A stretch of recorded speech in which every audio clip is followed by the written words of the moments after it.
The markets, are faster now and very dynamic, obviously, and they're global. And so that whole thing, and now the next step is coming with digital assets and digitization, tokenization of the market, and that'll bring, I think, huge benefits to come with respect to decreasing risk and making things much more predictable and transparent on-chain. The idea of tokenization and having investors own tokens of a larger blueprint of a company. Explain that to us. Where is this going, and what is tokenization?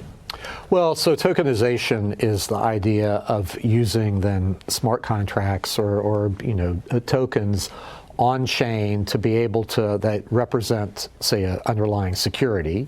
And so then that tokenized security is a security and would be subject to S.E.C. rules by law.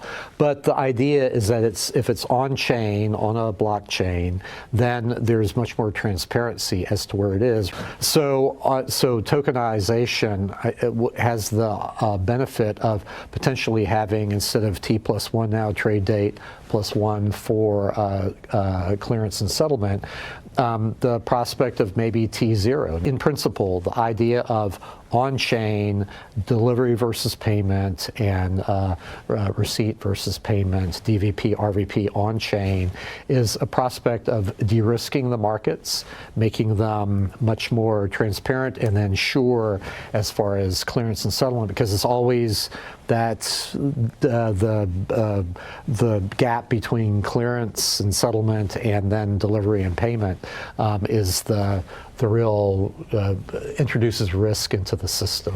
Are the major banks and the brokers out there today moving increasingly toward tokenization? Oh, absolutely, and it's the way the world will be, here in the, maybe not even in 10 years, maybe even a lot less time, maybe a couple of years from now. As far as cryptocurrencies and whatnot, there were really only 2 countries in the world here in the last few years that were working to make cryptocurrencies illegal, and that was Communist China and the U.S. through the S.E.C. So that's changed. It's a new day now, and so we want to embrace this new technology. We had a crypto task force, which now we've renamed Project Crypto. I gave a speech a 3 weeks ago about a new taxonomy that we're going to be looking at.